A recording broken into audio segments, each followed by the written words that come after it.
Imagine walking into a house where time stopped nearly 50 years ago. Where the clothes still hang in the closet, the books still sit open on the nightstand, and the air itself feels like it belongs to another era. Now imagine being the granddaughter of the man who lived there, and being the one person in the world with both the key and the courage to finally talk about what's inside. That is exactly the position Riley Keough finds herself in today. And what she has begun to share about the sealed second floor of Graceland is not just a story about a house. It is a story about grief, memory, family, and what it truly means to carry a legend on your shoulders. For decades, the upstairs of Graceland has been the most talked about space in American music history that no one has actually seen. Millions of fans have walked through the front door of the estate at 3764 Elvis Presley Boulevard in Memphis, Tennessee. They have stood in the living room with its white peacock-patterned stained glass. They have admired the famous jungle room with its green shag carpeting that climbed all the way up the walls and across the ceiling. They have paused in respectful silence at the meditation garden, where Elvis, his parents, and his daughter Lisa Marie Presley are all laid to rest. But not a single paying visitor, not a single documentary camera crew, and not a single journalist has ever been permitted past the base of the staircase that leads to the second floor. That boundary has held firm since August 16, 1977, the day Elvis Aaron Presley died at the age of 42. Riley Keough was born in 1989, 12 years after her grandfather passed away. She never met him. She only knows Elvis the way the rest of the world does, through the music, through the films, through photographs and stories passed down by her mother, Lisa Marie, and her grandmother, Priscilla. And yet, Graceland has been part of her life since childhood. She grew up visiting the estate, playing in its rooms, absorbing its history through the walls and the whispered conversations of adults who had known Elvis personally. She understood from a young age that the upstairs was different. That it was not a museum exhibit or a tourist attraction. That it was something closer to a sanctuary. After Lisa Marie Presley died in January 2023 at the age of 54 following a cardiac arrest, Riley inherited not only Graceland itself but the full weight of what it represents. She became, overnight, both the legal owner of one of the most recognized properties in the United States and the primary guardian of one of the most complex legacies in entertainment history. Graceland is valued in the hundreds of millions of dollars. It draws hundreds of thousands of visitors every year. It is the second most visited private home in the entire country, surpassed only by the White House. And it carries with it a responsibility that goes far beyond real estate management or tourism revenue. It carries the task of keeping Elvis Presley's humanity intact in a world that has always preferred to see him as a myth. What makes Riley's willingness to speak about the upstairs so significant is that no one before her has done it with this level of personal depth. Elvis's father, Vernon Presley, who outlived his son by 2 years and managed the estate before his own death in 1979, ensured that the second floor was sealed and preserved exactly as it was on the day of Elvis's death. That decision was made not for publicity, not for future commercial value, but out of raw, unfiltered grief. Vernon could not bring himself to change anything. And so nothing was changed. The bedroom remained as Elvis had left it. The bathroom where he was found remained undisturbed. The study where he kept his books and journals stayed exactly as it was on the last morning he walked through its door. Riley has spoken about the experience of going upstairs at Graceland in terms that are quietly haunting. She has described the second floor as a place where the past is not a metaphor, it is physically present. The furniture is his. The reading glasses on the nightstand are his. The handwriting in the margins of books is his. There is a version of Elvis Presley that the public never knew, a private, searching, deeply interior man, and that version of him exists most completely in those sealed rooms. The Elvis who performed in rhinestone jumpsuits in front of sold-out arenas was one person.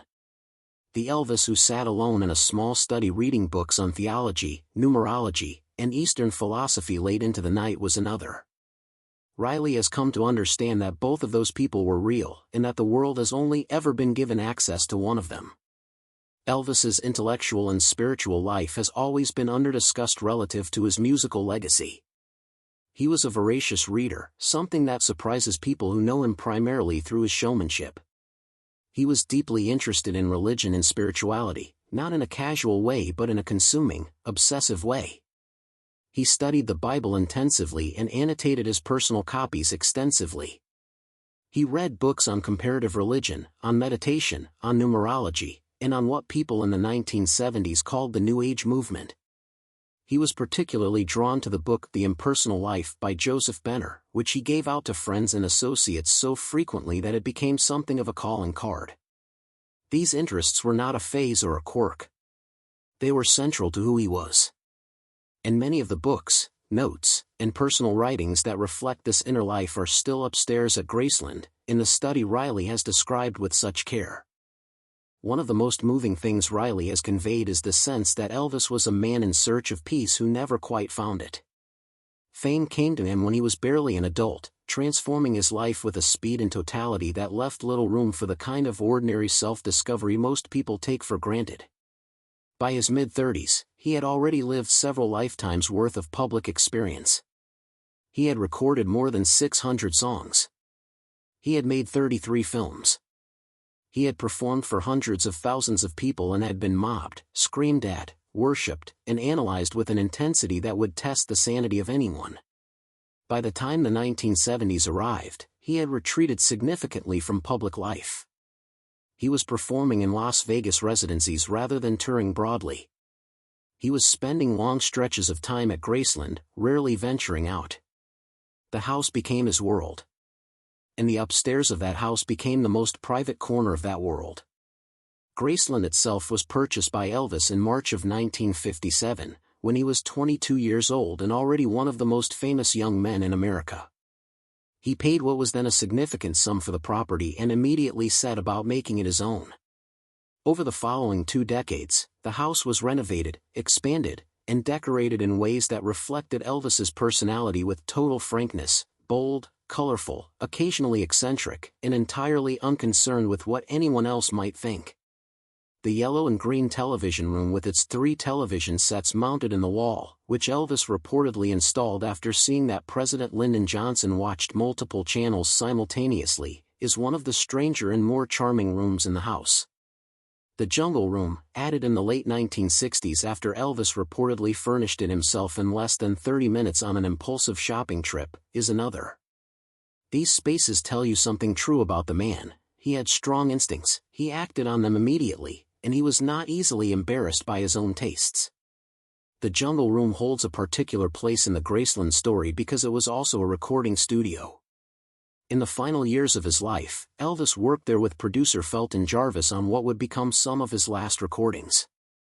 In February and October of 1976, sessions at Graceland produced material that was later released on albums including From Elvis Presley Boulevard, Memphis, Tennessee, and Moody Blue. These recordings captured Elvis in a raw and unguarded state. His voice had deepened and changed with age and with health struggles. Some of the performances are ragged. Others are extraordinarily powerful. All of them sound like a man who knew, on some level, that time was running short. The Jungle Room sessions have been analyzed and celebrated by music historians for decades. But questions have lingered about whether everything recorded there has ever been released, and Riley's references to uncatalogued materials in the private areas of the house have added fresh energy to those questions. It is worth being clear about what is known and what is not. Elvis's estate, managed through the Elvis Presley Trust and subsequently through Authentic Brands Group, which entered into a partnership with the Presley family and acquired a majority stake in Elvis Presley Enterprises in 2013, has released a substantial archive of music over the years. Box sets, alternate takes, live recordings, and previously unheard studio material have all appeared in commercially released form at various points since Elvis's death. RCA and its successor labels have done considerable work in bringing archival material to the public. But an official archive release is different from the full contents of a private home. What sits in the rooms upstairs at Graceland has never been comprehensively inventoried for public knowledge, and Riley's comments suggest that some of what is there remains, in the most literal sense, undiscovered, at least by anyone outside the immediate family circle. Riley has spoken about the process of beginning to understand what Graceland's private areas actually contain, and she has described it as emotionally overwhelming in a way that is entirely understandable. She is not sorting through the estate of a stranger. She is sorting through the estate of her grandfather, a man she never met but has spent her entire life living in the shadow of. Every object in those rooms carries not just historical weight but personal weight. A pair of reading glasses is not a museum artifact. It is something her grandfather's hands touched, something that rested on his face while he read the words that interested him. The intimacy of that is staggering, and Riley has been careful and thoughtful in how she approaches it. She has been equally clear about what she will not do. The upstairs of Graceland will not be open to the public. There are no plans for camera crews, no plans for ticketed tours of the second floor, no plans for a reality television series filmed inside the private rooms. Riley has consistently pushed back against the impulse to commodify every corner of her grandfather's legacy, and she appears to genuinely believe that some spaces earn their privacy. The second floor of Graceland is one of them. Whatever she shares about it will be on her terms, in her own time, in forms she chooses. That may frustrate people who feel they have a right to complete access to a public figure's private spaces. But it reflects a mature and considered position about what respect for the dead actually requires. What Riley has managed to do, in sharing even a limited amount of information about the upstairs, is shift how people think about Elvis Presley the person rather than Elvis Presley the icon. The icon version of Elvis is familiar to everyone, the young rebel with the swiveling hips, the movie star with the impossible jawline, the Las Vegas performer in the white jumpsuit. That version of Elvis is woven into the fabric of American culture in ways that will never fully unravel. But it is an incomplete picture. The man who read theology late at night, who wrote in journals that nobody else was meant to see, who created a private meditation space in a quiet corner of his house because he needed somewhere to escape the noise of his own legend, that man is less well known. And understanding him does not diminish the icon. It deepens him. Riley Keough is 35 years old, and she is navigating a responsibility that would challenge anyone at any age. She has her own career as an actress. She has appeared in acclaimed projects including Mad Max, Fury Road, the Starz series Outlander spin-off The Brave, and the Prime Video series Daisy Jones and the Six, in which she played a rock musician in a story with obvious, if coincidental, resonances to her own family history. She is not primarily a Graceland caretaker. She is a working artist with her own creative life. And yet the responsibility of the estate clearly matters to her in ways that go beyond obligation. She has spoken about it with seriousness and care. She has made decisions that reflect genuine thought about what Elvis would have wanted, and about what her mother would have wanted. Lisa Marie Presley's death was a profound loss for Riley in ways that are entirely separate from the question of Graceland. Lisa Marie was her mother. The grief of that loss is not abstract or historical, it is immediate and ongoing. And it is in the context of that grief that Riley's willingness to speak about the upstairs becomes most meaningful. She has said that keeping those rooms sealed in total silence, which was the right approach while her mother was alive and still too wounded to revisit it all, no longer feels like the only option. Sharing pieces of the story, carefully and on her own terms, is a way of honoring both her grandfather and her mother. It is a way of saying, these people were real, they were complicated, they were human, and their humanity deserves to be part of the record. Graceland opened to the public in 1982, 5 years after Elvis's death, as a way of generating revenue for an estate that was struggling financially. It has since become one of the most successful heritage tourism sites in the country. But the best thing that Graceland can offer its visitors has never been the jumpsuits or the gold records or the pink Cadillac. It has always been the feeling of proximity to a real human life. The sense that a person once walked through these rooms, sat in this chair, slept in this bed, and felt things that no amount of fame could protect him from feeling. Riley understands that. And in sharing even fragments of what the sealed upstairs contains, she is extending that feeling further than it has ever been extended before. The second floor of Graceland will remain closed. The rooms will remain as they are. The clock above the bed will remain stopped. But the silence around those rooms is beginning, very slowly, to lift. And what Riley Keough is offering in its place is something more valuable than a tour. She is offering a truth, partial, personal, and carefully chosen, but a truth nonetheless. The truth that behind every legend, there is a person who was searching for the same things the rest of us are searching for. Quiet. Peace. A room of one's own. A place where the world could not find them. Elvis found that, for a while, at the top of a staircase in Memphis.